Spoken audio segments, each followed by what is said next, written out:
अस्सलाम वालेकुम students, Anees Hussain north campus से हम मौजूद हैं first year chemistry chapter number 7 के पार्ट 13 के साथ। बेटे इस पार्ट में हम लास्ट टॉपिक को ही कंटिन्यू करेंगे, यानी हमने देखा था strength of acid and base जो हमारा लास्ट टॉपिक था। बेटे उसी टॉपिक को यहाँ कंटिन्यू करना है हमने, और हम यहाँ पर जो थर्ड पैरामीटर था strength of acid and base का, और वो था आयोनाइजेशन कांस्टेंट ऑफ एसिड, हम उसके ऊपर यहाँ पर बात करने जा रहे हैं। तो बेटे ये आपके सामने हमने एक पूरा आयोनाइजेशन कांस्टेंट रख दिया है।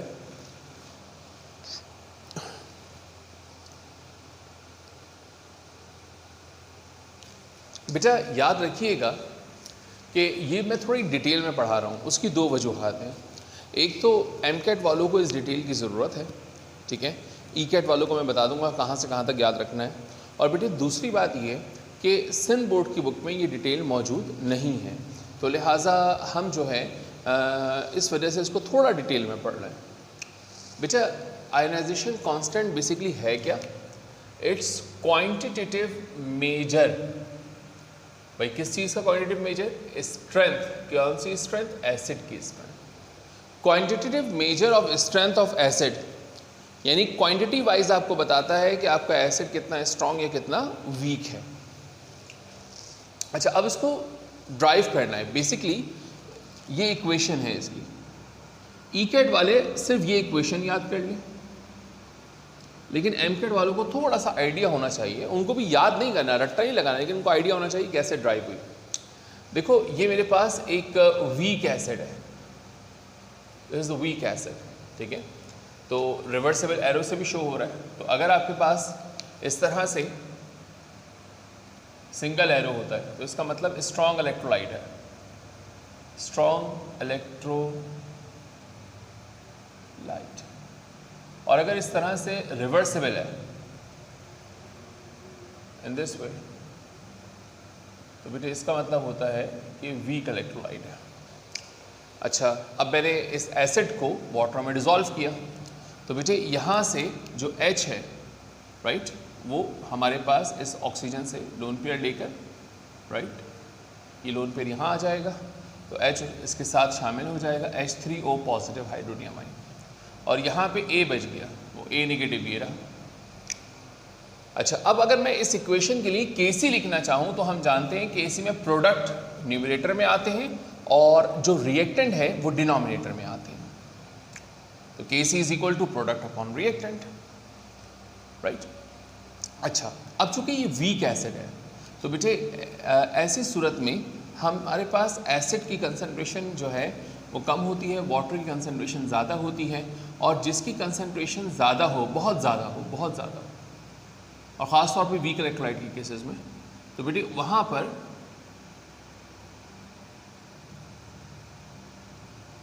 जो चेंज इन कंसंट्रेशन है, जो चेंज इन कंसंट्रेशन है बेटे वो ना होने के बराबर होता है, ठीक है। अब मैं इसकी बात अभी आगे जाके करता हूँ। अच्छा भाई, अब हमने Kc लिख दी, प्रोडक्ट ऊपर रिएक्टेंट नीचे, ये प्रोडक्ट है ऊपर आ गया, रिएक्टेंट नीचे आ गया। तो हमने क्या लिखा? देखो, concentration of water is almost constant, constant है। तो बेटे जो चीज़ कांस्टेंट है उसको यहाँ से उठा के यहाँ ले आई, यहाँ डिवाइड में हो रहा है तो यहाँ के मल्टीप्लाई हो जाएगा, ये मल्टीप्लाई हो रहा है। अब दो कांस्टेंट, ये भी एक कांस्टेंट, ये भी एक कांस्टेंट, ये तो कंप्लीट कांस्टेंट है, ऑलमोस्ट कांस्टेंट है। दो कांस्टेंट को मल्टीप्लाई करेंगे तो एक नया कांस्टेंट बन जाता है। फिजिक्स में भी आप पढ़ते हैं कि जब दो कांस्टेंट मल्टीप्लाई डिवाइड होते हैं तो हम उसको एक नया कांस्टेंट का नाम दे देते हैं।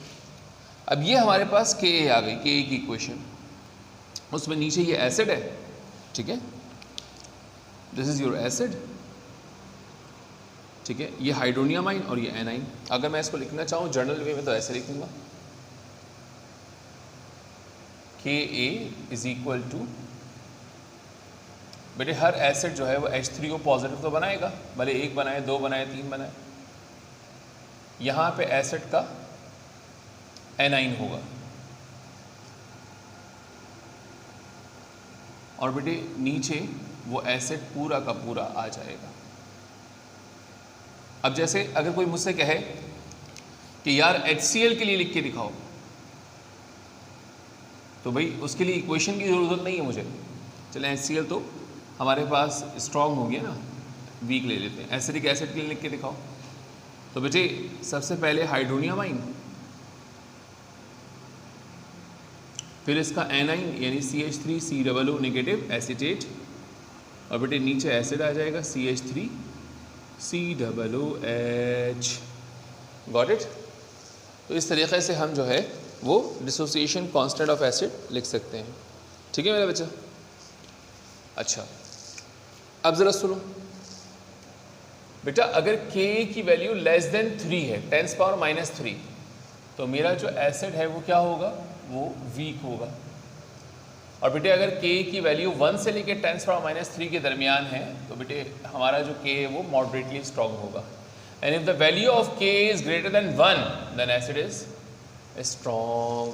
अब ये रेफरेंस वैल्यू आपकी बुक में नहीं दी गई हैं बेटे, इन वैल्यूज़ को जो है आप इनको याद रखेंगे, MCAT वाले भी ECAT वाले भी, ठीक है, लेकिन MCAT वाले यहाँ से बातों को समझते हुए आएंगे। अच्छा pKa, बेटे pKa की बात आपकी बुक में नहीं की गई है, तो pKa हमारे पास बेसिकली क्या है, pKa मुझे कहाँ यूज़ करना होता है। देखो P का मतलब है नेगेटिव लॉग,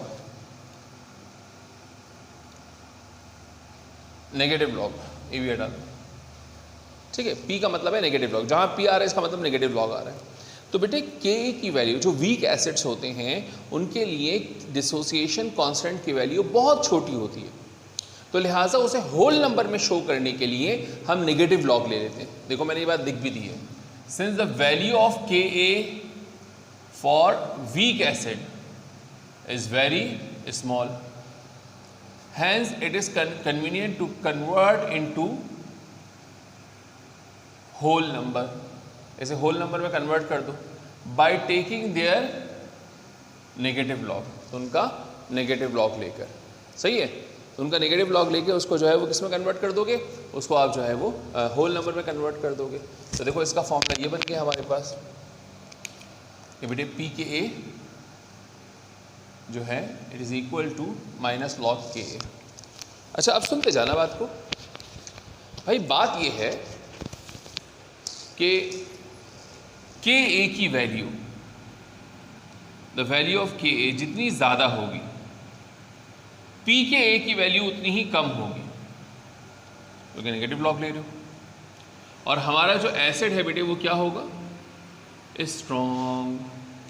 अगर Ka यानी डिसोसिएशन कांस्टेंट ऑफ एसिड की वैल्यू कम होगी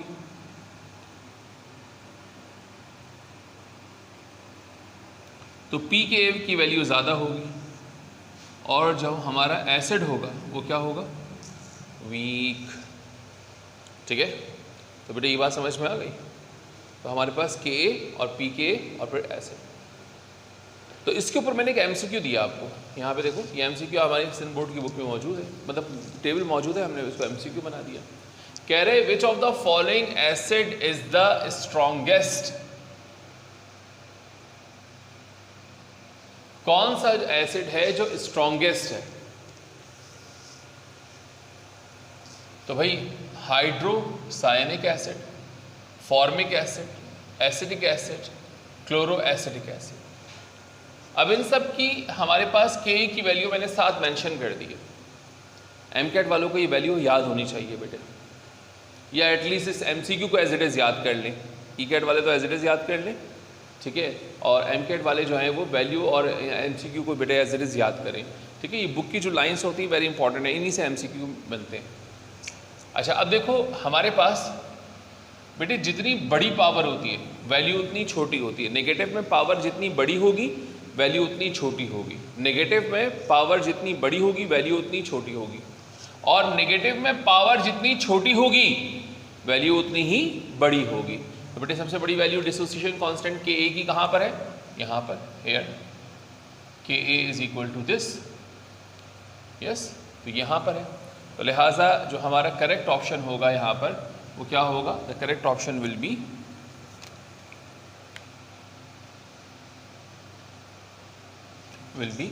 डी। गॉट इट, बात समझ में आती है। अब बेटे से नोट कर लो, फिर हम आगे चलते हैं।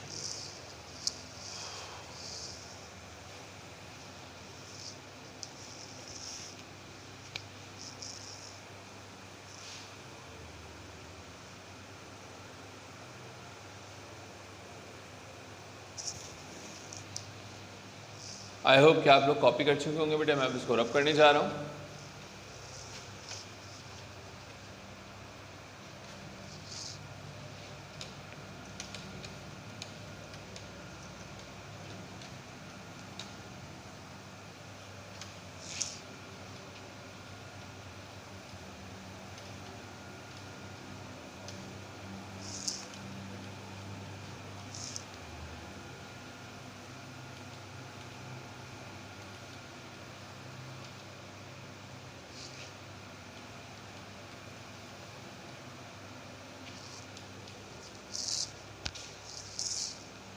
बेटे अब हम पढ़ने जाएंगे डिसोसिएशन कांस्टेंट फॉर बेस। बेटे आयनाइजेशन कांस्टेंट ऑफ बेस। अच्छा देखो, जो वीक ब्रॉन्स्टेड बेसिस होती हैं, दो तरह की बेसिस होती हैं, एक स्ट्रॉन्ग बेसिस होती है, एक वीक बेसिस होती है।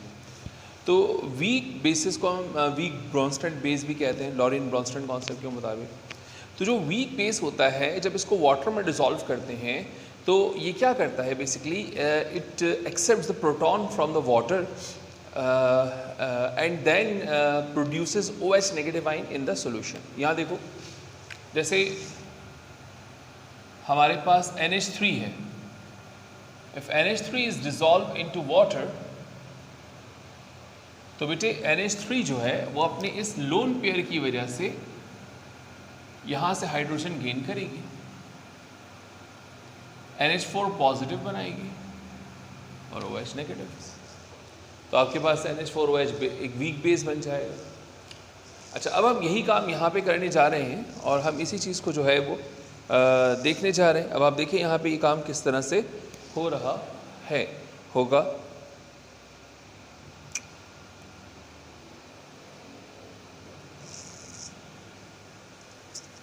इस हिस्से को रख कर देते हैं बेटे। अच्छा, यहाँ देखो,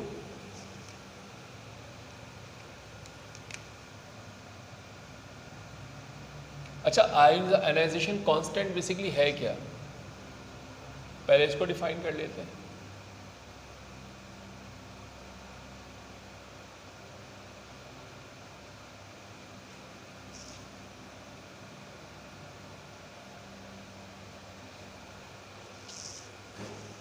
Quantitative measurement of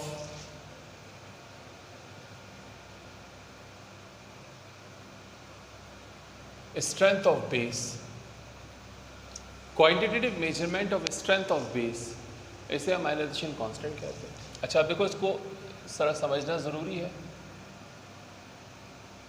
consider a weak base, आप सिर्फ बेस भी लिख सकते हैं, ठीक है, बेस बी, कोई बेस है बी, ठीक है, which is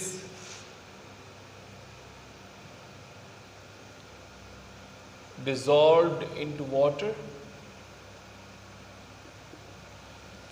अब वो कैसे डिसॉल्व हो रही है, देखो बेटे, बी है, ये मेरा वाटर है, ये रिवर्सिबल रिएक्शन है, राइट। अच्छा, अब यहाँ से बॉन्ड ब्रेक हो जाएगा और ये H यहाँ आ जाएगा, तो BH नेगेटिव बन गया, plus sorry positive, and OH negative.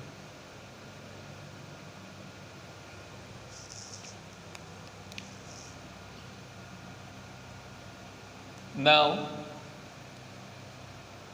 Kc expression for above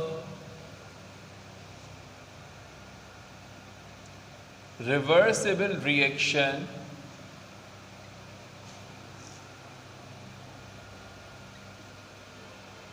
is written as follows: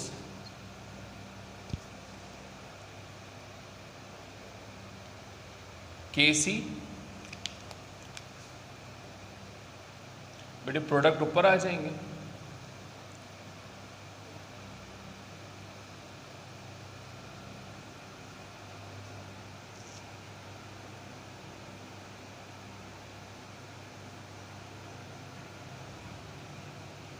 right. बेटा यहाँ पर ना इसकी जो कंसंट्रेशन है H2O की वो कांस्टेंट रहेगी, तो कांस्टेंट रहने की वजह से हम इसको इस कांस्टेंट के पास लाएंगे, यहाँ डिवाइड हो रहा है, यहाँ के multiply Kc multiply bye H2। आगे आप चाहें तो लिख सकते हैं since the concentration is constant, जैसे मैंने अभी थोड़ी देर पहले बताया था आपको, क्योंकि पहले बता चुका हूँ इसलिए बार बार लिखने की ज़रूरत नहीं है, ऐसे पे बताया आपको। OH negative, right, upon B. यानी इस इक्वेशन को अगर जनरली लिखना हो तो कैसे लिखते हैं?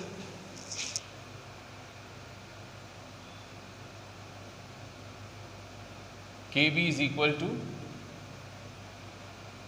कैटाइन आ जाएगा बेटे OH, और नीचे जो भी आपकी बेस होगी, ठीक है। अब अगर ये मुझे लिखना है फॉर एग्जाम्पल ये NaOH के लिखना है, सिर्फ समझाने के लिए बता रहा हूँ, तो बेटे इसके लिए क्या हो जाएगा? Kb इज इक्वल टू, यहाँ कैटाइन Na पॉजिटिव होगा, ठीक है, बल्कि चलें इसको इसके लिए लिखते हैं CO3 माइनस 2। तो CO3 माइनस 2 जो है जब H जो है वो एक्सेप्ट कर लेगा तो बेटा चार्ज में रिडक्शन हो जाएगी, ये कैटाइन की तरफ चला जाएगा। अब ये एग्जैक्टली कैटाइन नहीं बन रहा, ये स्टेप बाय स्टेप जो है ये रिएक्शन होता है। तो HCO3 माइनस 1 OH नेगेटिव, और नीचे आपकी बेस आ जाएगी CO3 minus 2 in this way. तो बेसिकली कैटाइन जो बन रहा होता है आपके पास, समटाइम्स जो है मतलब यहाँ पे वो कैटाइन एग्जैक्टली कैटाइन होगा और समटाइम रिडक्शन इन चार्ज हो रहा होगा नेगेटिव में, ठीक है। तो ये एक बताने का मकसद था आप लोगों को कि भाई किस तरीक़े से आप जो है वो इसको लिख सकते हैं।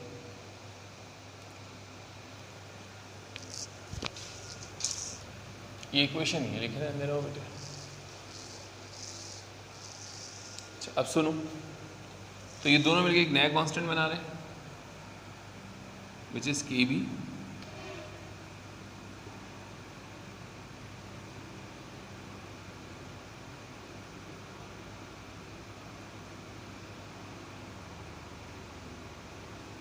In this way.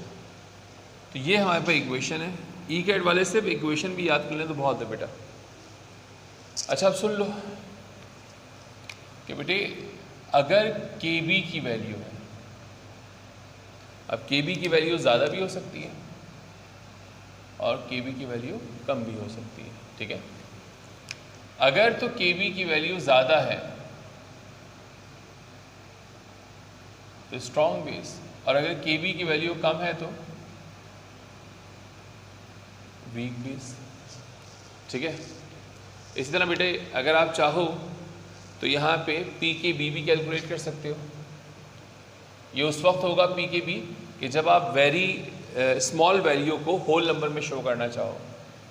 Very small value कोई है और उसे आप कन्वर्ट करना चाहते हैं होल नंबर में। जैसे तो मैंने आपको बताया था कि p का मतलब नेगेटिव लॉग है, तो Kb ये एक इक्वेशन है आपका, इसको बस याद रख लें। याद रखना बेटा कि अगर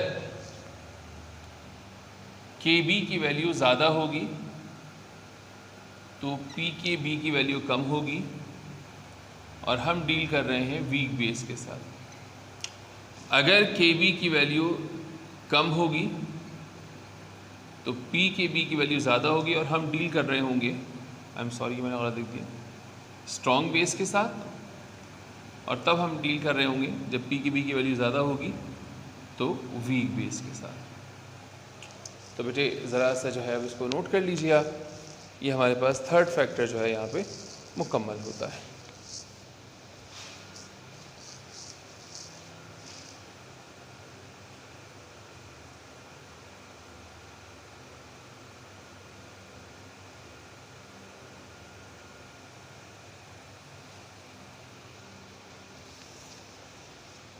मिटा दें बेटा।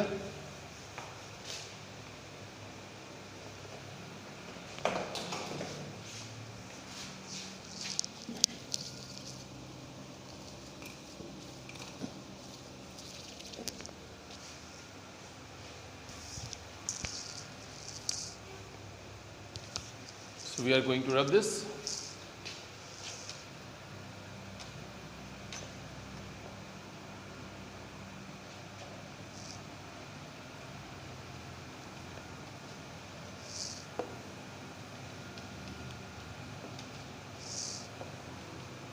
अब हम pH और pOH की तरफ जाएंगे, लेकिन कुछ बातें यहाँ पर बेटे मैं आपको इम्पॉर्टेंट है बताने चाह रहा हूँ। इसके MCQs भी आए हैं और थोड़ा सा अनयूजुअल बिहेवियर है, तो एक दो चीज़ें आपको बता के फिर pH और pOH की तरफ चलेंगे।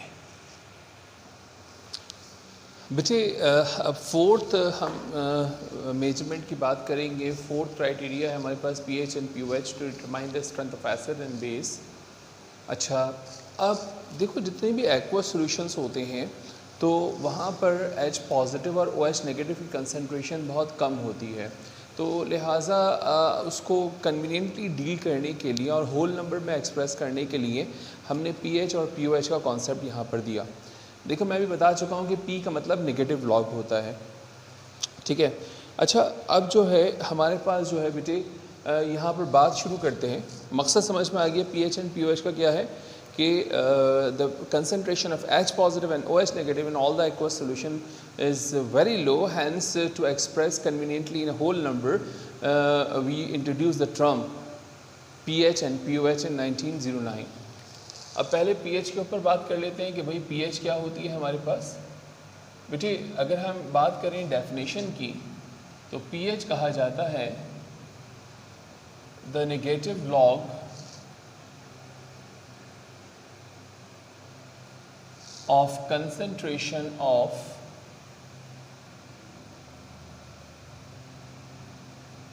हाइड्रोजन आयन, ठीक है। और आपको पता है P का मतलब नेगेटिव लॉग होता है, मैं आपको बता भी चुका हूँ। तो जैसे मैंने फॉर एग्जांपल मैं लिख रहा हूँ, हमारे पास H पॉजिटिव लिखना है, H पॉजिटिव की कंसंट्रेशन है, तो अगर मैं इसका नेगेटिव लॉग ले लूँ, negative log of concentration of H positive,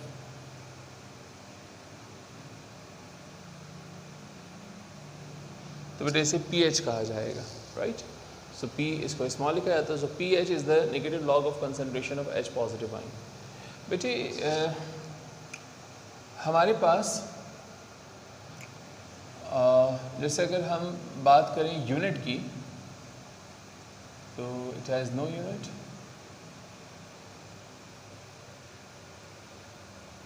इसका कोई यूनिट नहीं है। और अगर मैं pH स्केल की बात करूं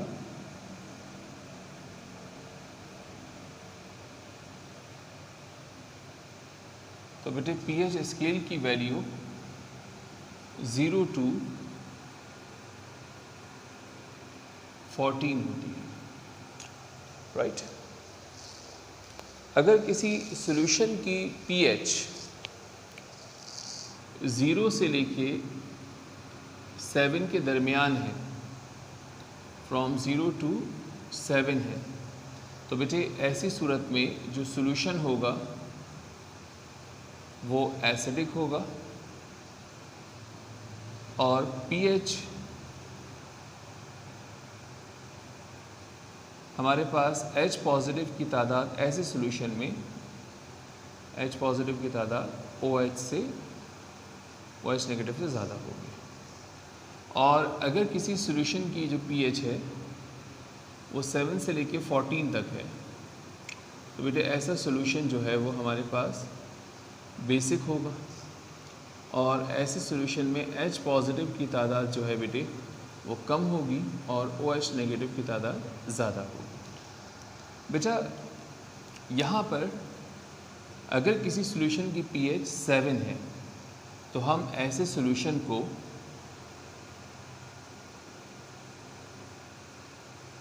न्यूट्रल सॉल्यूशन कहते हैं। और बेटे यहाँ पर जो H पॉजिटिव है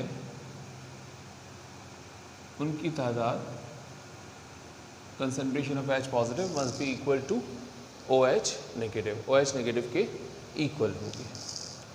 किसी सॉल्यूशन की pH अगर 0 है तो बेटे 0 वैल्यू का मतलब होता है कि वो स्ट्रॉन्गेस्ट एसिड होगा। और अगर किसी की pH 14 है तो वो हमारे पास स्ट्रॉन्गेस्ट बेस होगा। बेटा जैसे pH होती है वैसे ही हमारे पास POH होती है। मैं यहाँ पे लिख रहा हूँ POH को, यहाँ देख लीजिए, यहाँ आराम से आ जाएगा।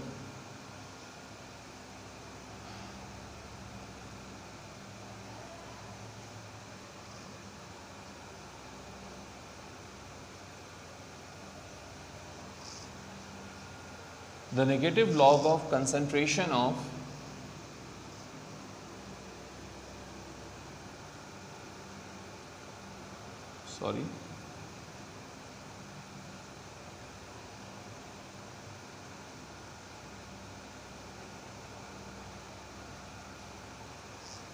hydroxide ions is known as the POH. So mathematically we write that POH is equal to negative log of concentration of OH negative। और बेटे इसका भी कोई यूनिट नहीं होता। अगर हम POH स्केल की बात करें तो बेटे ये स्केल भी 0 से लेके 14 तक होता है बेटे, लेकिन यहाँ पर थोड़ा सा डिफरेंस होगा।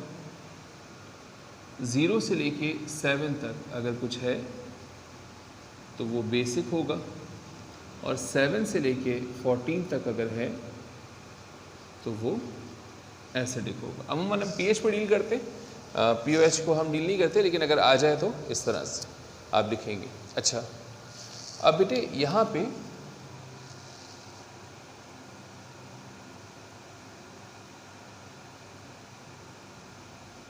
Relation between pH and POH,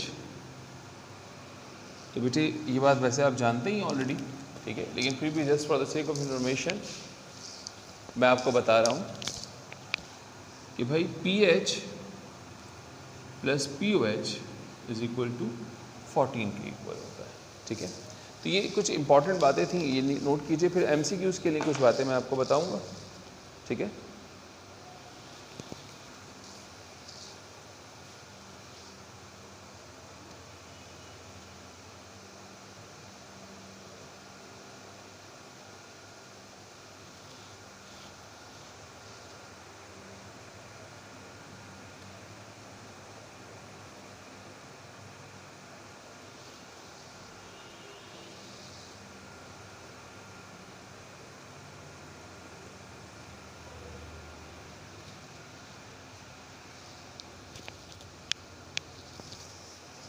I hope कि आपने कॉपी कर लिया होगा।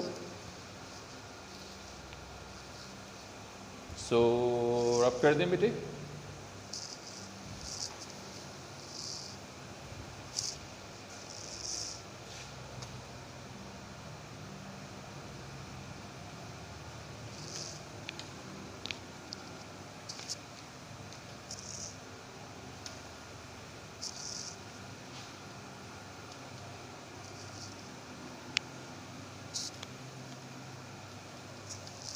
बेटे pH के न्यूमेरिकल्स हमेशा से बच्चों के लिए प्रॉब्लम रहे हैं, तो इसके लिए एक छोटा सा हिंट सुन लीजिए कि आपको अगर बहुत पीछे से दिया जाएगा तो मास दिया जा सकता है।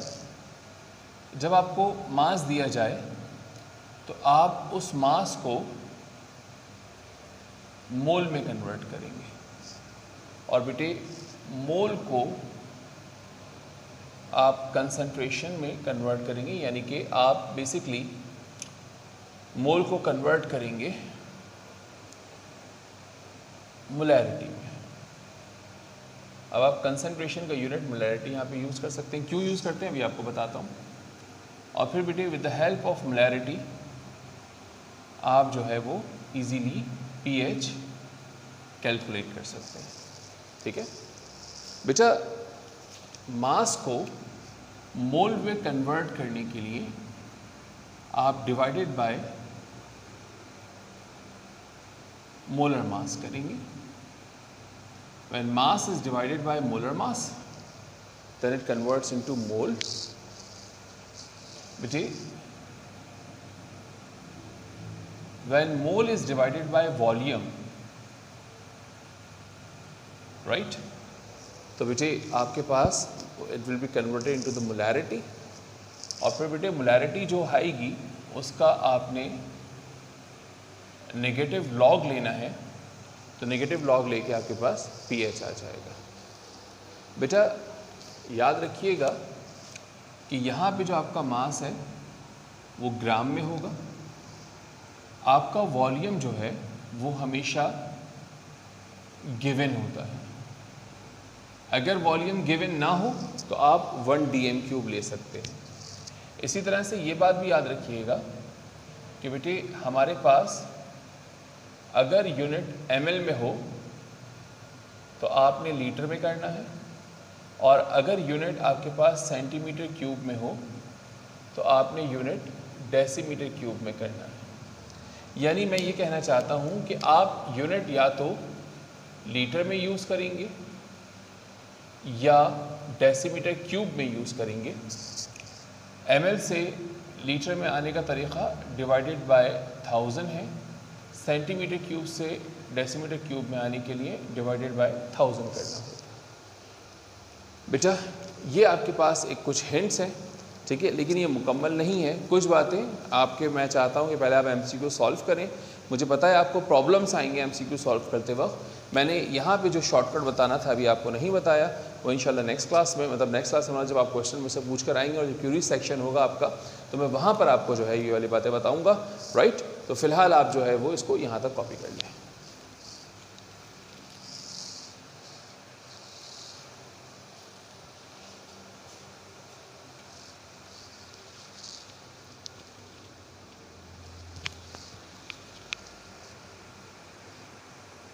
चलिए जी, मैं रब कर रहा हूँ।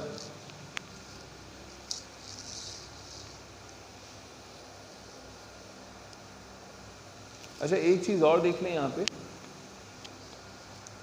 बेटे, समटाइम्स ऐसा होता है कि आपको OH नेगेटिव की कंसंट्रेशन दी जाती है और आपसे जो है वो पूछा जा रहा होता है pH।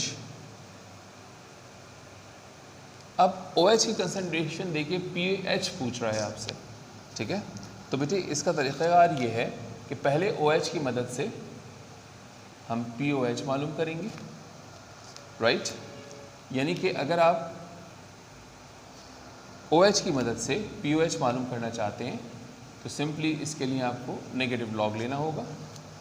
और बेटे अगर आप POH से pH की तरफ आना चाहते हैं तो इसके लिए आपको रिलेशन यूज़ करना पड़ेगा, pH plus POH is equal to 14।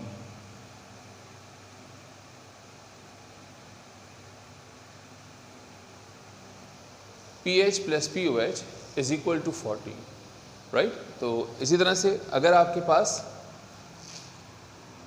H positive की कंसंट्रेशन देके POH पूछ रहा है तो बेटे आप पहले pH मालूम करेंगे और फिर POH की तरफ आएंगे।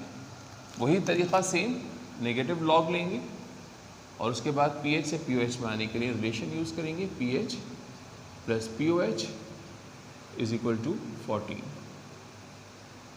प्लीज़ इसको नोट डाउन कर लीजिए, फिर हम आगे चलते हैं।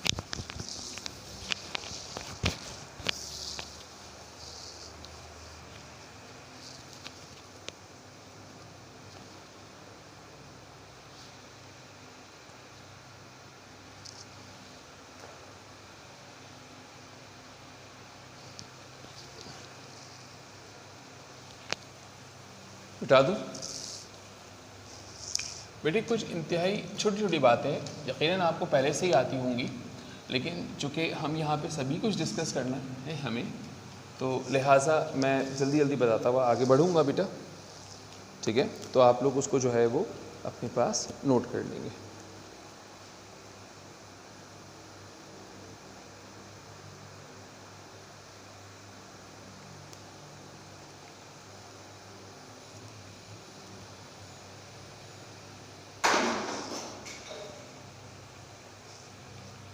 देखो बेटा, जब हम प्योर वाटर की बात करते हैं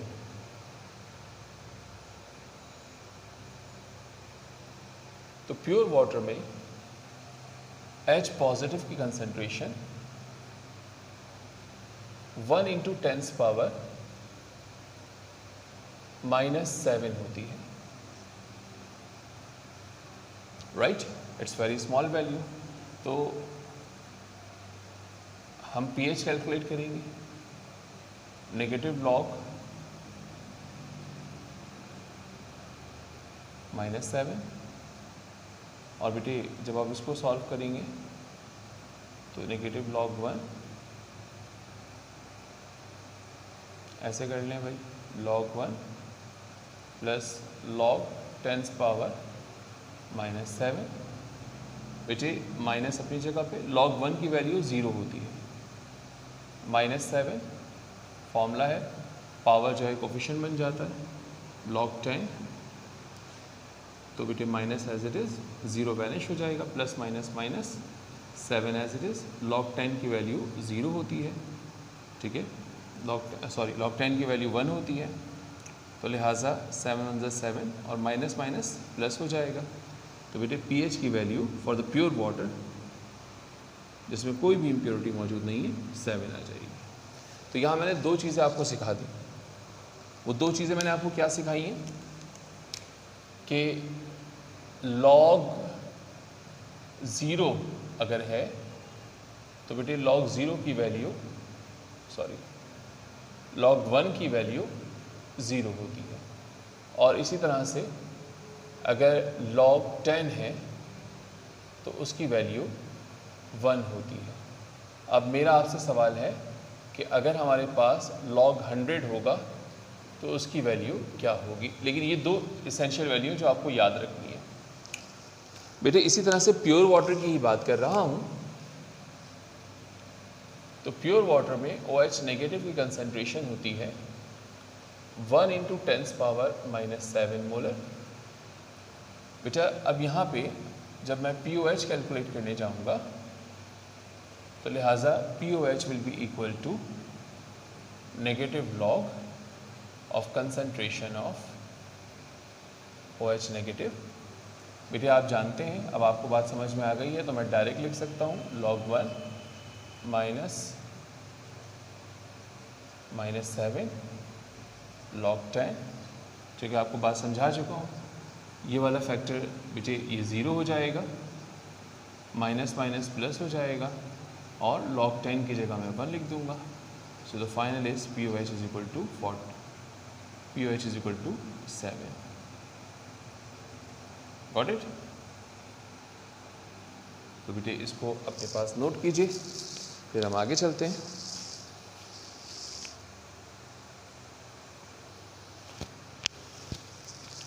बेटा यहाँ पे pH एंड POH की बात ख़त्म हो गई। अब यहाँ इससे रिलेटेड एक टॉपिक है जो कि सिंध बोर्ड में तो नहीं है, ठीक है, लेकिन मैं चाहता हूँ कि वो MCAT के बच्चे लाजमी उसको देखें। ECAT वाले बच्चे जो है वो चाहे तो उसके सिर्फ की पॉइंट्स को देख लें। तो मैं इसको रब कर रहा हूँ, और अब मैं वो जो टॉपिक पढ़ा रहा हूँ आपको, वो टॉपिक ज़रा सा हटकर है लेकिन कनेक्टेड है। बेटे ये वो टॉपिक है आयोनिक प्रोडक्ट ऑफ वाटर। अच्छा देखो, वाटर में ना सेल्फ आयनाइजेशन होती है, याद रखना। जो वाटर है is a very weak electrolyte, ये वीक इलेक्ट्रोलाइट है, वेरी वीक इलेक्ट्रोलाइट। अच्छा इसमें सेल्फ आयनाइजेशन होती है, तो जैसे अब देखो यहाँ से एक H निकल के यहाँ आ गया, H3O पॉजिटिव बन गया, OH नेगेटिव, या यूँ दिखा दो, और ठीक है। अच्छा इसके लिए अगर Kc एक्सप्रेशन लिखनी हो तो प्रोडक्ट ऊपर आता है और रिएक्टेंट नीचे आता है। और बेटे जो हमने कैलकुलेट की वैल्यू Kc की वो ये थी। अच्छा मोलैरिटी ऑफ वाटर, अगर आपसे पूछा रहा, ये आया भी है, पास्ट पेपर में क्वेश्चन आया बेटे। मोलैरिटी ऑफ वाटर जो है H2O 55.5 मोल्स पर dm³ है फॉर 1000 ग्राम वाटर। यानी फ़र्ज़ कर लो कि हमें एक क्वेश्चन दिया गया है, समझ लो इस बात को, ठीक है। मोलैरिटी 55.5 कैसे, ये समझा रहा हूँ। हमारे पास एक बीकर है और उस बीकर में राइट हमने मास चेक किया वाटर का तो 1000 ग्राम था, वॉल्यूम चेक किया तो बेटे 1 dm³ था, ठीक है। And we know that the molar mass is of water is 18, yes 18 gram per mole. अब अगर कोई हमसे पूछे कि बताओ यहाँ पे कंसंट्रेशन ऑफ H2O क्या होगी, कंसंट्रेशन ऑफ H2O क्या होगी, राइट मोलर क्या होगी, तो बेटे इसका आसान तरीका क्या है, देखो मैं यहाँ सिखा रहा हूँ। आपके पास मास है, मास को कन्वर्ट करें मोल में, मोल को कन्वर्ट करें मोलैरिटी में। बेटे मास को मोल में कैसे कन्वर्ट करते हैं, mass divided by molar mass. तो मास कितना है हमारे पास 1000, ठीक है। मोलर मास कितना है 18। तो बेटे जब आप 1000 को 18 से डिवाइड करेंगे तो आंसर आएगा 55.5 मोल्स। अच्छा फिर अब आप जो है वो मोल्स को डिवाइड कर दें वॉल्यूम से, तो वॉल्यूम कितना गिवन है आपको, यस इट इज़ 1 dm³। तो जब आप इसको वॉल्यूम से डिवाइड करेंगे यानी 1 से डिवाइड करेंगे तो मोलैरिटी हो जाएगी 55.5 मोल पर dm³, ठीक है बेटे, मोल पर dm³ हो जाएगी। अच्छा अब सुनो, देखो हमारे पास जो Kc है वो ये है,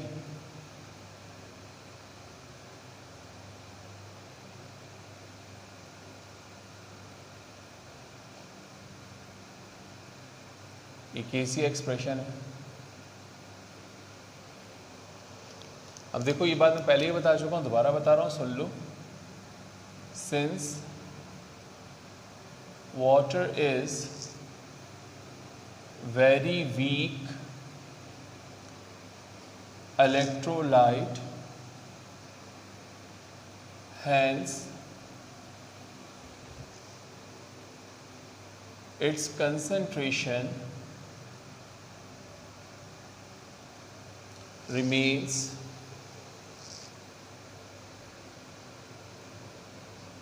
constant, hence its concentration remains constant। अब ये constant रहेगी तो बेटे इसको उठा के यहाँ ले आओ, तो जब मैं यहाँ लाऊंगा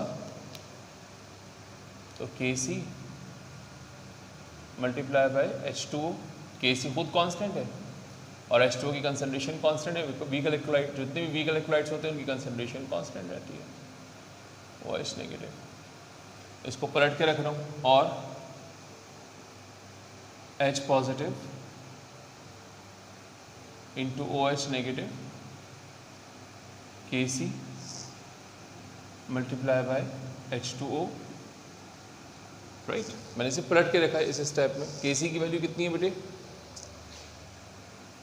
1.8 इंटू 10⁻⁻16 और कंसंट्रेशन ऑफ H2O यानी मोलैरिटी ऑफ H2O कितना है 55.5। तो बेटे 1.01 जब इसको सिंप्लीफाई करोगे इंटू 10⁻⁻14 आपके पास आंसर आएगा।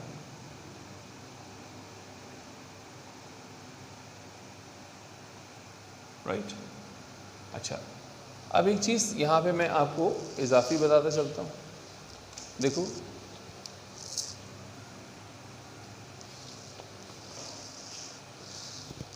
बेटा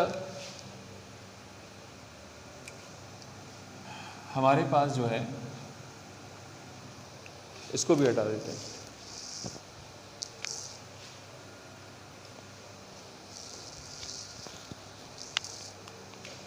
Kc एक कांस्टेंट और वाटर एक कांस्टेंट, तो जब दो कांस्टेंट आपस में मल्टीप्लाई होते हैं Kc और वाटर, तो बेटे इनको एक नए कांस्टेंट का मैंने नाम दे दिया विच इज़ Kw। Kw क्या है, इट इज़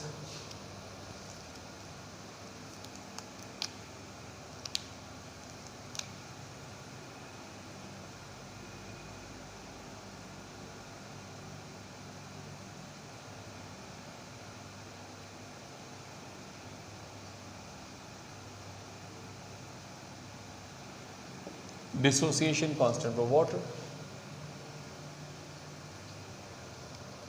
अच्छा, अब Kc की value 1.8 into 10⁻⁻16 multiply by 55.5 is equal to 1.01 into 10⁻⁻14।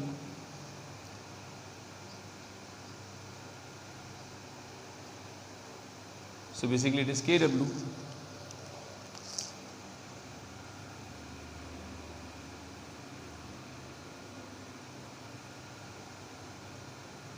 Right बेटा, ये Kw की वैल्यू उठा के मैं यहाँ पे रख दूंगा।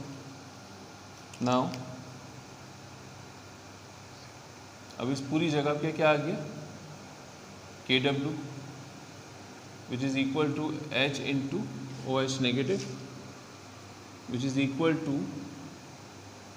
अब आपको पता है डेसिमल फ्रैक्शन हम निगलेक्ट कर देते, 1 इंटू 10⁻⁻14। तो बेटे ये यहाँ से वो वैल्यू आती है जो आप लिखते हैं 1 इंटू 10⁻⁻14।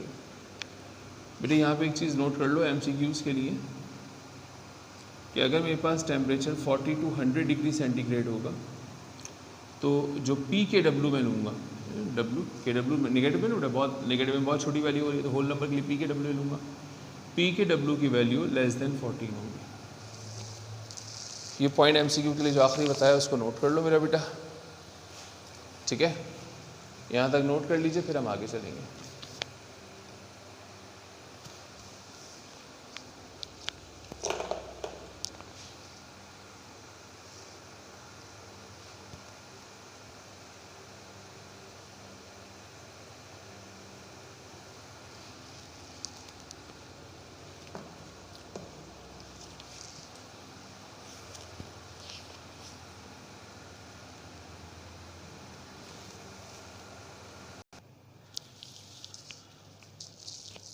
आपने कॉपी कर लिया होगा और अब हम जो है वो यहाँ से आगे की तरफ चलते हैं और आगे की बातें शुरू करते हैं।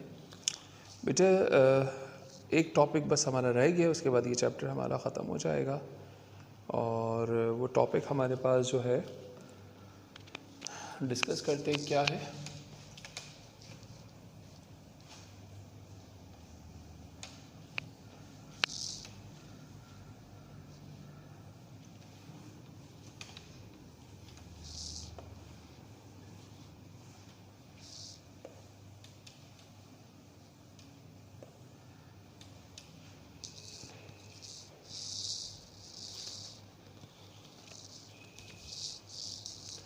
देखो बेटा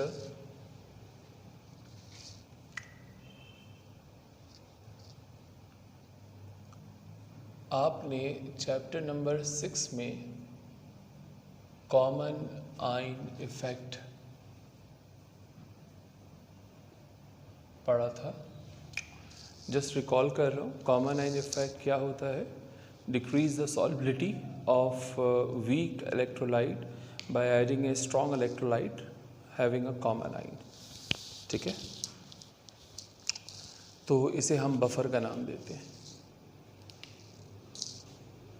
बेटा जब हम बात करते हैं कॉमन आइन इफेक्ट की, तो कॉमन आइन इफेक्ट की एप्लीकेशंस हैं, एक्सटेंसिव एप्लीकेशंस हैं।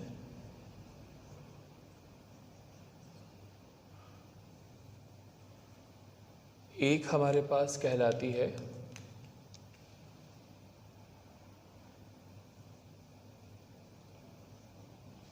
क्वालिटेटिव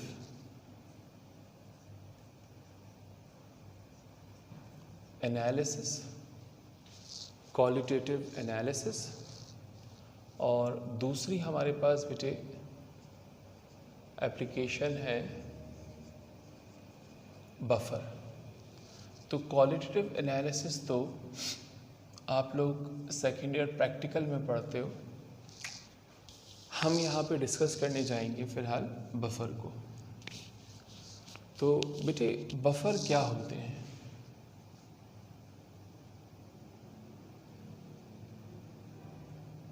अगर वर्ड टू वर्ड मीनिंग पे जाऊँ तो बफर का मतलब है मिलाने वाला, लेकिन केमिस्ट्री में बफर हम ऐसे सॉल्यूशन को कहते हैं जो कि स्मॉल चेंज इन पीएच को रेजिस्ट करे when we add some base और एसिड। तो जो स्मॉल चेंज इन पीएच को रेजिस्ट करेगा हम उसको बफर का नाम देंगे। तो इसकी डेफिनेशन लिखते हैं बेटे, ज़रा मार्कर्स रिफिल कर लिए। तो बेटे बफर की अगर हम बात करें तो बफर हम किसे कहते हैं? A solution which resist a solution which resist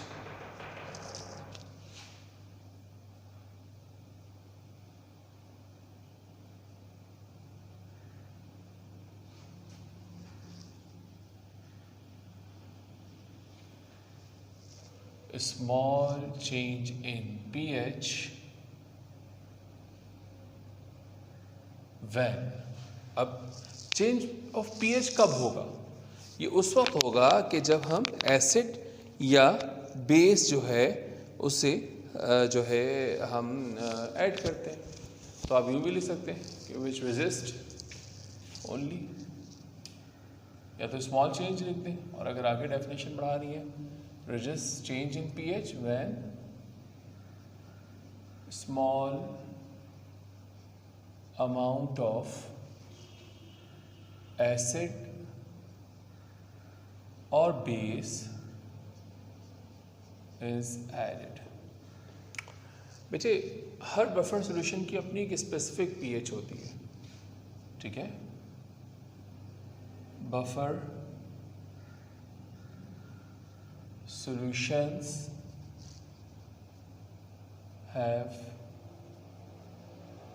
the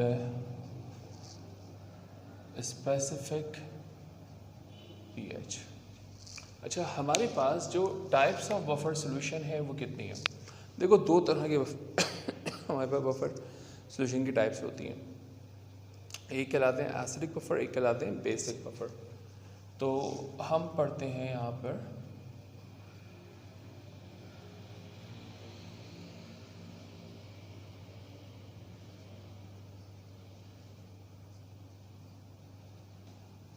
types of buffer solution।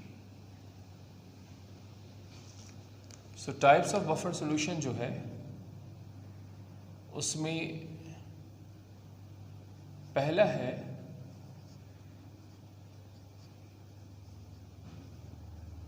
Acidic buffer. बेटे एसिडिक बफर कैसे बनता है? एसिडिक बफर बनता है जब हम वीक बेस को मिक्स करते हैं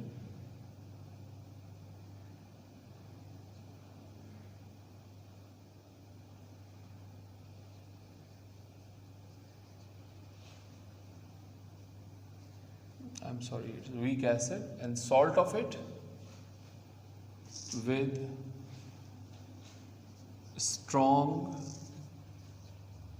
बेसिक रेडिकल। तो वीक एसिड लेंगे और इन salt of it with strong basic radical. तो ऐसा जो बफर है उसको एसिडिक बफर कहेंगे। और इसकी जो पीएच होती है ना बेटे वो <7 होती है।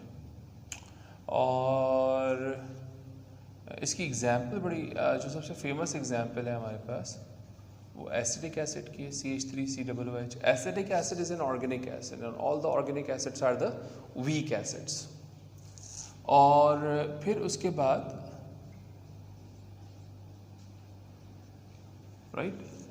हमारे पास जो है इसका नाम लिख देते हैं, इट इज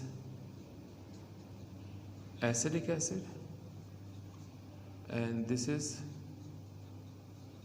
सोडियम एसिटेट, ये इसका सॉल्ट है। अब इसमें सोडियम एसिटेट जो सॉल्ट है ना बेटे हमारे पास, ये बेसिकली हमारा सॉल्ट है।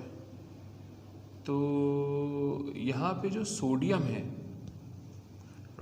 ये हमारा जो हमने आपसे कहा कि स्ट्रॉन्ग बेसिक रेडिकल होगा, ठीक है? अच्छा, अब ये हिस्सा तो आप कॉपी कर ही चुके थे ना, ये वाला हिस्सा, ठीक है। तो इस हिस्से को रब कर देते हैं।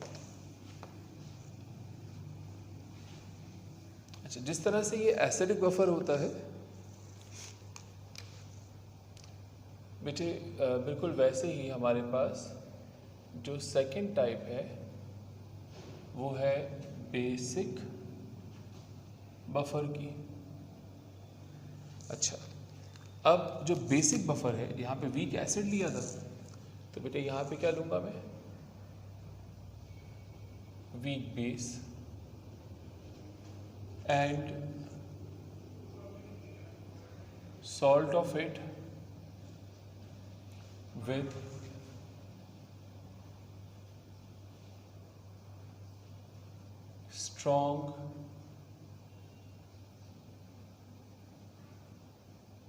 strong acidic radical, ठीक है।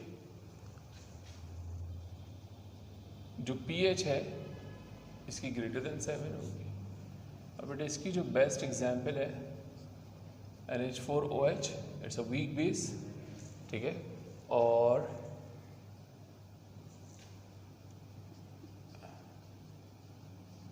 तो बेटे ये हमारे पास अमोनियम हाइड्रोक्साइड है और ये हमारे पास अमोनियम क्लोराइड है, ठीक है। अमोनियम क्लोराइड है, तो ये हमारा सॉल्ट है, दिस इज द सॉल्ट, और इसमें जो क्लोराइड है ये हमारा स्ट्रॉन्ग एसिडिक रेडिकल है। तो पहले बेटे यहाँ तक कॉपी कर लीजिए, फिर हम आगे चलते हैं और आगे की बात शुरू करते हैं।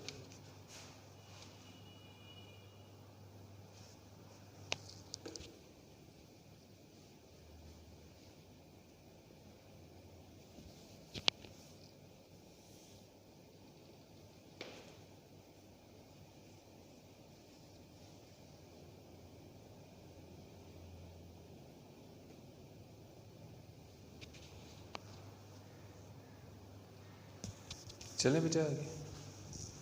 अब बात यह है कि एक सवाल जहन में आएगा हमारे,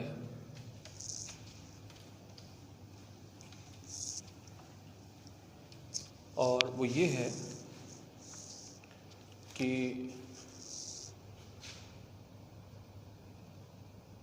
why we need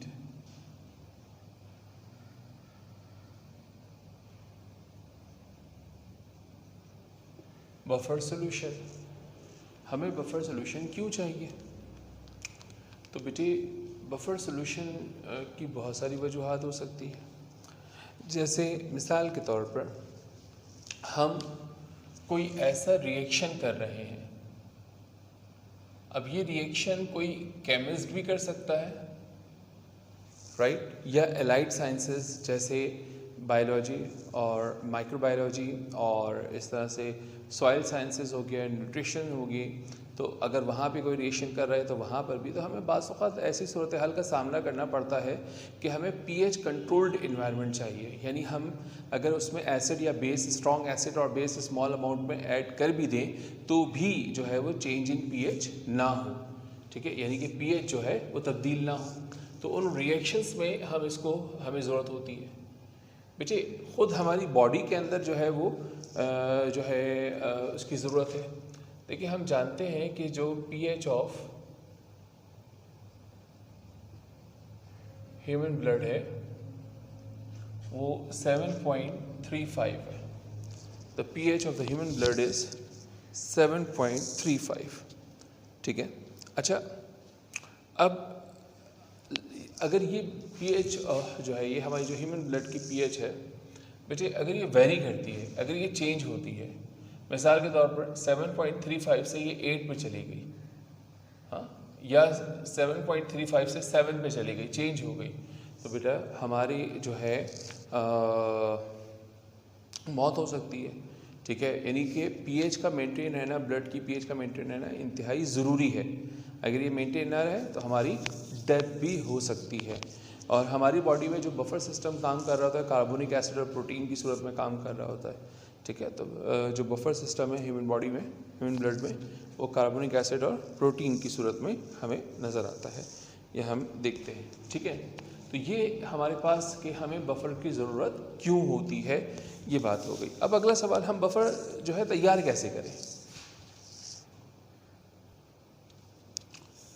तो बेटे अब मैं आपको बफर की प्रिपरेशन तो बहुत आसान है। बफर प्रिपेयर कैसे करेंगे? बफर प्रिपेयर करने का तरीका ये है कि भाई हम जो है एक कैलकुलेटेड अमाउंट लेंगे एसिड और बेस का, और कैलकुलेटेड अमाउंट ऑफ एसिड और बेस जो है वो लेके हम यहाँ पर जो है बफर तैयार कर लेंगे। अच्छा, बफर एक्शन होता कैसे, यानी बफर एक्ट कैसे करता है? So the next topic is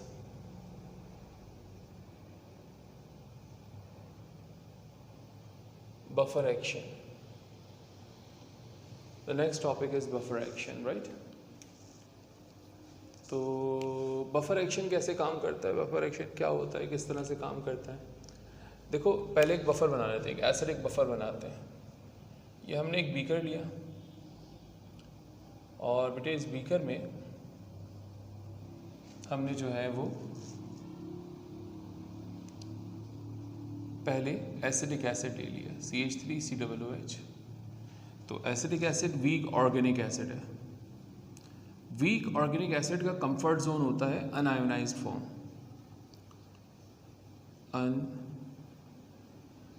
unionised, ये कंफर्ट जोन है भारत, लेकिन थोड़ा बहुत तो डिसोसिएट होगा, थोड़ा बहुत तो आयोनाइज होगा।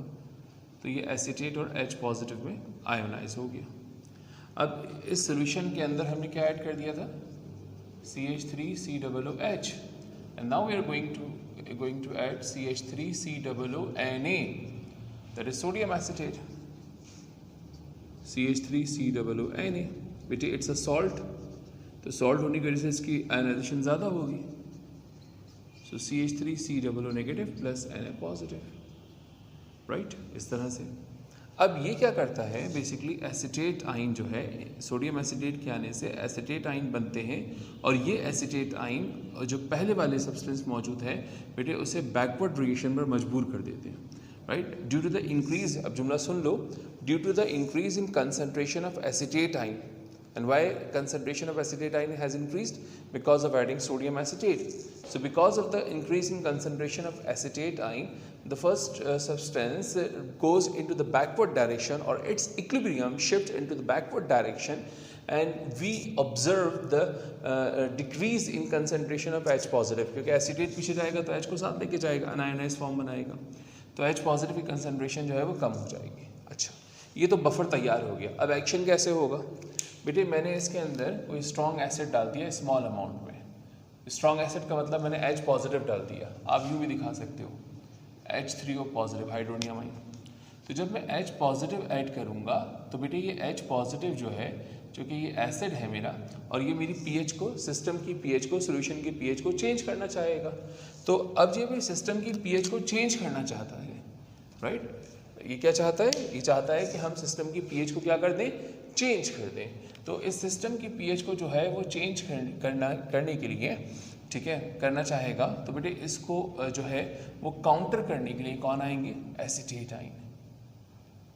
यहाँ से उठा लो, यहाँ से उठा लो, CH3COO नेगेटिव, ये एसिटेट आइन आएंगे और CH3COOH बना देंगे, राइट। इस तरीके से आपके पास जो है वो H पॉजिटिव की तादाद खुद ब खुद जो इजाफा हुआ था वो कम हो जाएगा, ख़त्म हो जाएगा, और pH जो है वो कांस्टेंट रहेगी। अच्छा बेटा, अब ये तो H पॉजिटिव हो गया। अच्छा, अब दूसरी बात, जैसे OH किसी ने बेस ऐड कर दिया, कोई अल्कली ऐड कर दिया, अल्कली मतलब वाटर सॉल्युबल बेस, तो OH नेगेटिव लिया, ठीक है।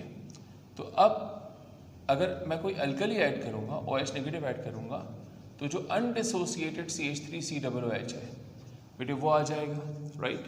और ये यहाँ से हाइड्रोजन अपना रिलीज करेगा, ये हाइड्रोजन इस OH से मिलके वाटर बना लेगा और सिस्टम में एसीटेट आयन की तादाद बढ़ जाएगी, CH3COO नेगेटिव की तादाद बढ़ जाएगी। तो बेसिकली हमारे पास जो एसीटेट आयन की तादाद बढ़ रही है, ठीक है, तो ये एसीटेट आयन की तादाद बढ़ने से हमारे पास सोल्यूशन की पीएच पे कोई फ़र्क नहीं पड़ेगा, ना तो सोडियम से ना एसीटेट से, ठीक है। हमें फ़र्क पड़ेगा H पॉजिटिव और OH नेगेटिव से। तो H पॉजिटिव, अब MCQ कैसे आएगा कि H पॉजिटिव को कौन काउंटर करता है बफर एक्शन में? एसीटेट। और OH नेगेटिव को कौन काउंटर करता है? एसिटिक एसिड, ठीक है बेटे। तो लिहाजा ये MCQ आपके पास आ सकते हैं, इसको नोट कर लीजिए, फिर हम आगे चलेंगे।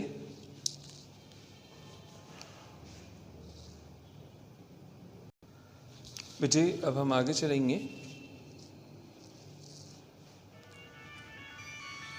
और आगे की बातें शुरू करेंगे। बेटे यकीन आपने कॉपी कर लिया होगा।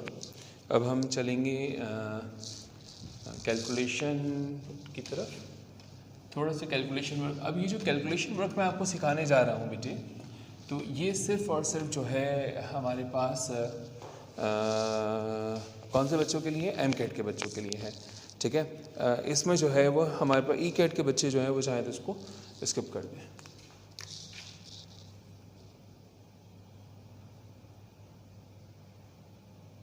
Calculation of pH of buffer. देखो हमारे पास जो है एक एसिड ले लेते हैं, एक एसिडिक बफर लेते हैं, HA कोई भी एसिड है, इसमें H पॉजिटिव के लिए है और A कोई एनाइन है इसका।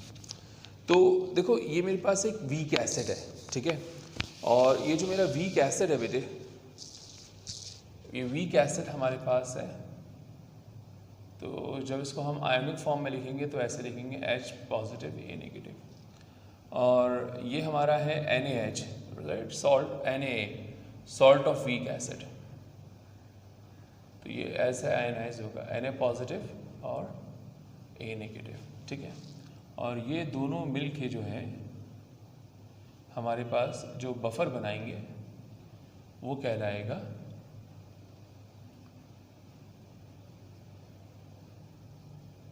एसिडिक बफर, ठीक है।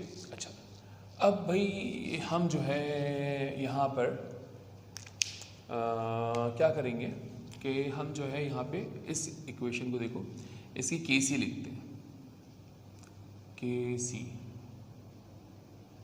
H पॉजिटिव A नेगेटिव, और यहाँ पे HA प्रोडक्ट ऊपर रिएक्टेंट नीचे।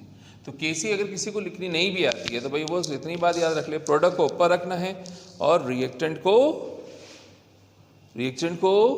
नीचे रखना है, यानी न्यूमरेटर में प्रोडक्ट आएगा बेटा और डिनोमिनेटर में जो है वो हमारे पास रिएक्टेंट आ जाएगा, ठीक है। तो ये हमारे पास जो है वो Kc है। अच्छा, चूँकि मैं यहाँ पे वाटर नहीं लिख रहा, तो अगर आपको याद होगा तो हमने वाटर को इसके साथ अगर मल्टीप्लाई करवा दें, यानी अगर आपको ये वाली इक्वेशन हमारी याद हो जो अभी हमने थोड़ी देर पहले देखी थी, HA plus H2O converts into H3O positive plus plus plus plus plus H2O नहीं प्लस A नेगेटिव। तो बेटे उसमें हमने H2O की कंसनट्रेशन को लेके हमने Kc multiply by concentration of H2O is equal to Ka। तो हम इसको भी जो है वो इसकी इक्वेट ले लेते हैं, Ka मान लेके चलते हैं, डिसोसिएशन कांस्टेंट फॉर एसिड मान के चल रहे हैं। तो ये देख लिया, ये हमने अभी लास्ट पार्ट में इसी पार्ट में हमने किया था बेटे, अभी कुछ देर पहले, लास्ट पार्ट में नहीं इसी पार्ट में हुआ था। तो this is the dissociation constant for the acid. अब यहाँ से मैं H पॉजिटिव को एलिमिनेट करने जा रहा हूँ, ये H पॉजिटिव को मुझे एलिमिनेट करना है, ठीक है बेटे। तो ये यहाँ पे डिवाइड हो रहा है, यहाँ के मल्टीप्लाई होगा, ये यहाँ मल्टीप्लाई हो रहा है, यहाँ के डिवाइड हो जाएगा। तो get this dissociation constant for acid divided by A negative multiply by HA is equal to H positive. थोड़ा सा तमीज़ से लिख देते हैं, इसको पलट के रख रहा हूँ इक्वेशन को, H positive is equal to Ka multiply by HA जो भी हमारा एसिड है और A नेगेटिव। Got it. तो ये हमारे पास जो है सिचुएशन है। अच्छा, अब मैं क्या ले रहा हूँ, मैं यहाँ पे लॉग ले रहा हूँ, taking log of both sides, दोनों साइड्स पे लॉग ले लीजिए। तो बेटे आपके पास यहाँ पर आ गया लॉग एच पॉजिटिव जो हमारा लेफ्ट हैंड साइड था, और बेटे यहाँ पे अब चूँकि एमकेट वाले बच्चे हैं तो हमारे बच्चों के लिए थोड़ा सा मुझे करके दिखाना होगा। Log K A multiply by H A upon A negative. बेटा log H positive log K A multiply की वजह से plus log H A upon log A negative. अब देखो यहाँ पे मैंने फिलहाल इसको ओपन नहीं किया है, ठीक है, and there is a reason कि इसको ओपन क्यों नहीं किया, ठीक है, तो ये हमें जो है याद रखना पड़ेगा, ठीक है बेटे। अब यहाँ पे देखो मैं मल्टीप्लाई कराऊंगा नेगेटिव से, लेकिन पहले जरा इक्वेशन को गौर कर लो बेटे कि जो है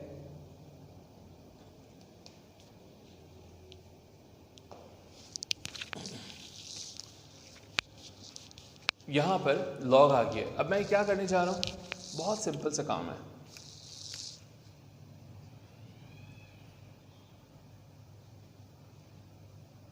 multiply by -1 on both sides. तो दोनों साइड पर जो है -1 से जो है हम मल्टीप्लाई करवा देंगे। देखो गौर करो, -1 से जब मल्टीप्लाई होगा तो हमारे पास जो है वो माइनस जो है लॉग हो जाएगा, ठीक है।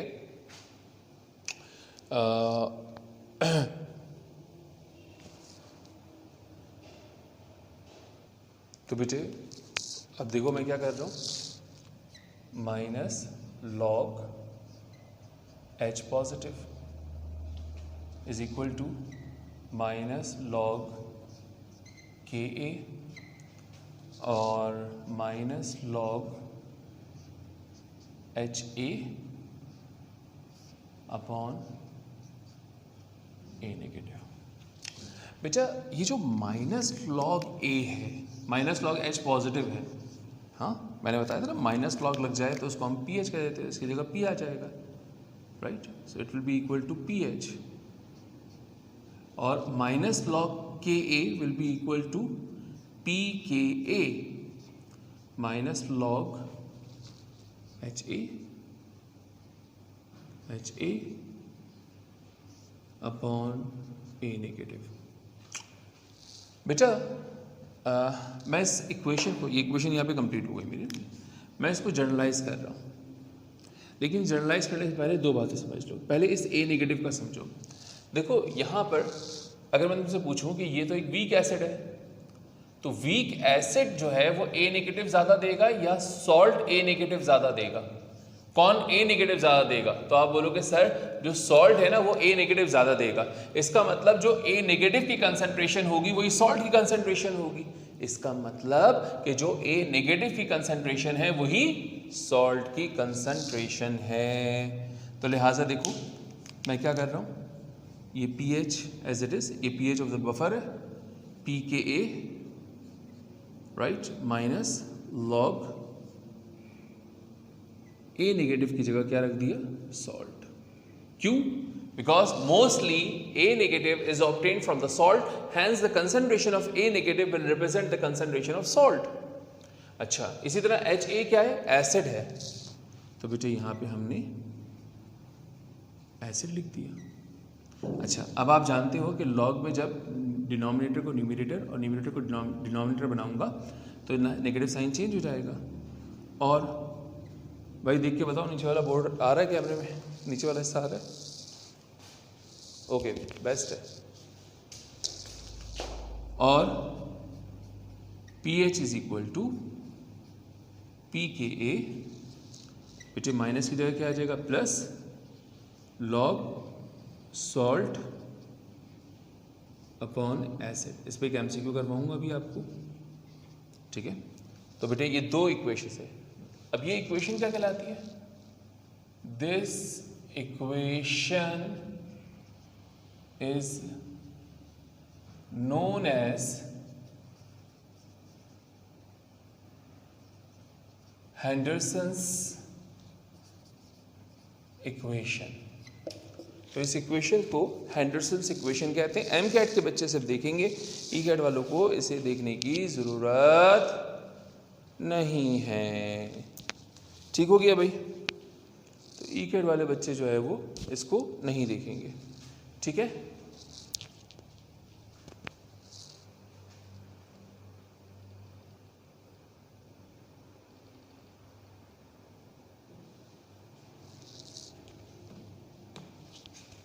चलो बेटा अब जल्दी से इसको नोट कर लो, फिर इसका एक MCQ करवा देता हूँ मैं आपको, और फिर उसके बाद जो है हम छोटी मोटी बातें कर रहे हैं, उसके बाद हमारे काम ये पार्ट ख़त्म हो जाएगा, ठीक है।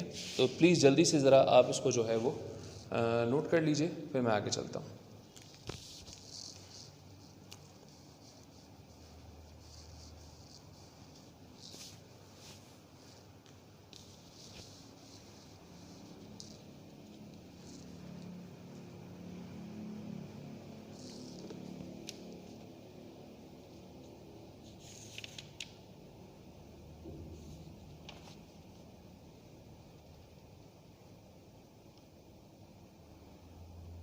मिटा दूं,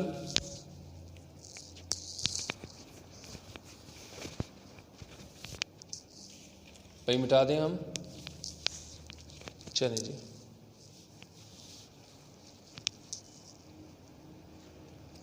हाँ सो मिटा देते हैं इसको।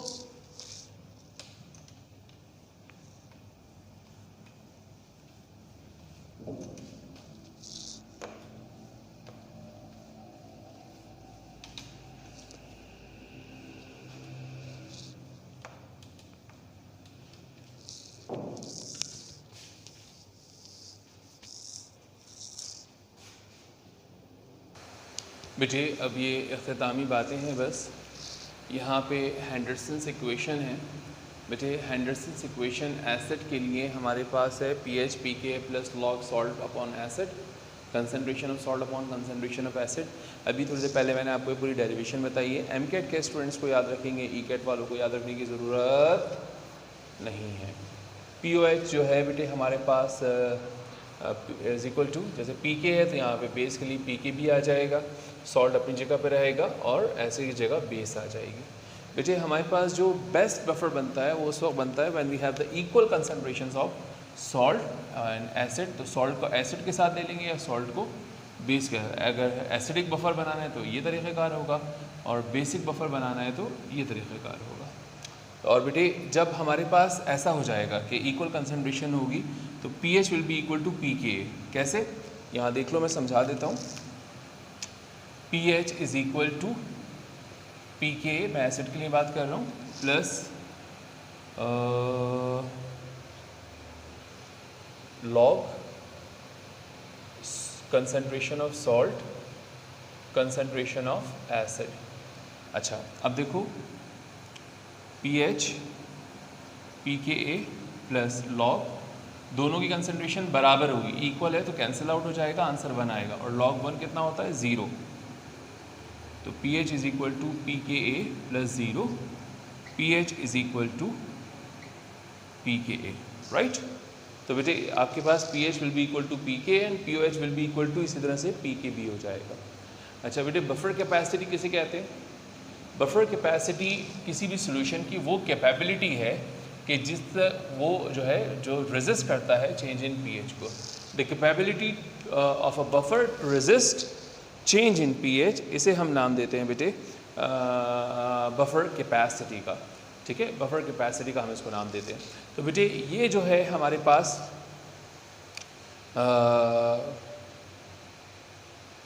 चीज़ जो है बफर कैपेसिटी तक बात ख़त्म हो गई है, ठीक है। मैं आपको बेटे यहाँ पर first year chemistry chapter number 7 जो है वो कंप्लीट हो गया है, ठीक है। और जो इंशाल्लाह मैं आपको बता सकता था, जो चीज़ें मैंने आपको बता दी हैं, आप तैयारी करेंगे इसकी अच्छे से, सारे लेक्चर्स को देखिए, सारे पार्ट्स को अच्छी तरह से देखिए। मैंने कोशिश की कि ज़्यादा से ज़्यादा डिटेलिंग आप तक पहुँचा सकूँ ताकि आपके लिए चीज़ें आसान हो जाएँ। अब मैं रब कर रहा हूँ, आप लोग कॉपी कर लें इसको, वीडियो पॉज करके कॉपी कर सकते हैं।